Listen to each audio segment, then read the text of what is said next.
The HOA Queen versus the Quiet Neighbor. Part 1. Midnight Lights and Neighborhood Nonsense. The red and blue lights sliced through the stillness of the 3 a.m. Darkness like warning flares in a war zone. I stood in my doorway, hands still gripping the doorknob, trying to piece together the absurdity unfolding right in front of me. My eyelids felt like sandbags, heavy with exhaustion after another sleepless night. The air was thick, not with danger or emergency, but something far more exhausting: neighborhood politics. Standing proudly on the sidewalk was Belinda Morrison, the self-proclaimed enforcer of our suburban neighborhood's homeowners association.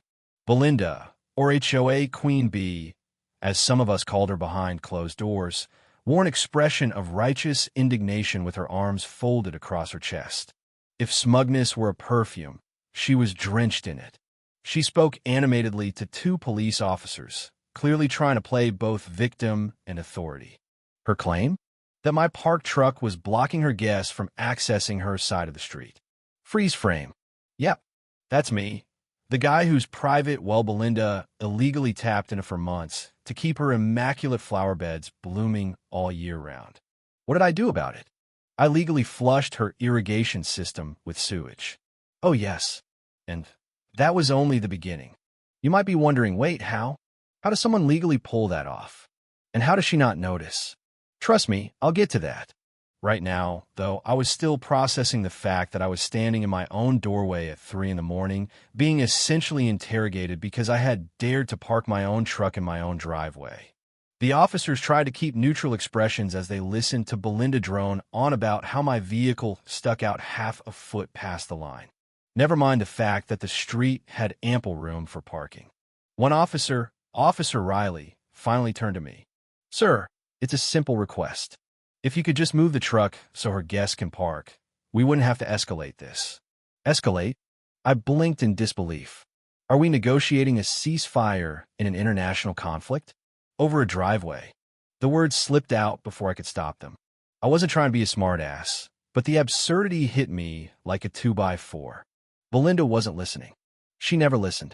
She was too busy performing for the officers, wearing the expression of a long-suffering martyr. I've lived here for 20 years, she said with a practiced sigh. Never had an issue until he moved in. She gestured toward me like I was some intruder who had poisoned the village well. Ironically, she was the one siphoning from mine. And now he's causing problems for my guests. My guests shouldn't have to park across the street like second-class citizens. I shook my head slowly. I knew Belinda's game. This wasn't about parking. It never had been. It was about power. She had bullied our HOA board into submission over the years, weaponizing complaint forms and violation notices like a dictator with too much time on her hands. And now, I was her latest enemy. But I didn't play by her rules. Ma'am, Officer Langston tried to cut in, but Belinda raised her voice a notch, cutting him off. I just want fairness, she barked, eyes wide with faux desperation.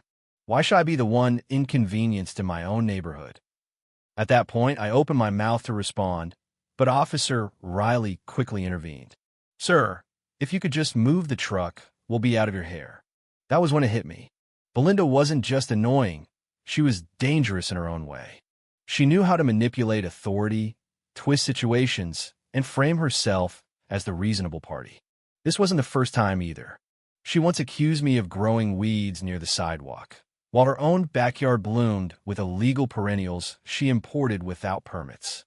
Oh, and let's not forget her 6-month water theft operation from my private well. I caught her after installing a motion detection camera near the back gate. Rather than confront her directly, I decided to send a message, a sewage system flush, perfectly timed with her scheduled irrigation. It was legal, documented, and devastatingly effective. Still, here she was, trying to paint me as the neighborhood terrorist. I stared at Officer Riley. Let me get this straight, I said, my voice dripping with sarcasm. You want me to move my truck, parked on my own driveway, because her guests don't feel like walking across a public street?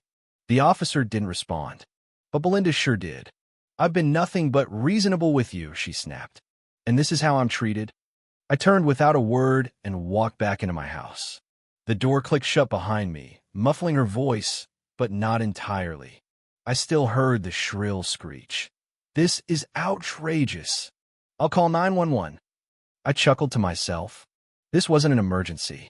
My truck wasn't blocking anyone. But Belinda knew how to perform, and now the curtains were rising on her latest drama. And that, dear viewer, is when I decided, if she wanted a fight, she'd get one. But it would be on my terms. Part 2. The silent build-up. The rest of that night was a blur of red and blue lights and Belinda's voice ringing in my ears like a bad ringtone. I sat on the edge of my couch, sipping lukewarm coffee, watching the flashing colors flicker across my living room wall. The sirens had left, but their echo lingered. I kept checking my phone. No messages, except one. Another HOA email. Passive-aggressive like always. This time, a friendly reminder that all residents should avoid causing disturbances to their neighbors. No mention of names, of course, but we both knew who it was meant for. It was clear now, Belinda wasn't acting alone. She had the HOA board dancing to her tune. And if I didn't act fast, she'd paint me as the neighborhood menace. So I made a plan. Part 3. Planning the counterattack. First, evidence. I walked outside the next morning, camera in hand. My truck was right where I'd left it, parked perfectly within bounds. I snapped photos from every angle. Then I walked across the street and took pictures of the wide, open space her guests could have used. Plenty of room. No reason to be on my property. Then I called the HOA. Spoke to a representative named Jeremy. Polite enough. I asked for a written copy of the parking guidelines. When I received the PDF, I smiled. Clear as day. No homeowner could block or be blocked from their own driveway. Enforcement applied equally to all parties. That afternoon, Belinda's guests parked in front of my driveway. Again, this time I took more photos. Then I sent an anonymous email to the HOA with attachments, calmly explaining the situation. I didn't mention Belinda by name, just outlined the facts. Included timestamps, mentioned the escalation, and ended the email with a simple line. If this continues, I will be contacting city code enforcement. It was professional, polite, bulletproof. I knew she wouldn't see it coming.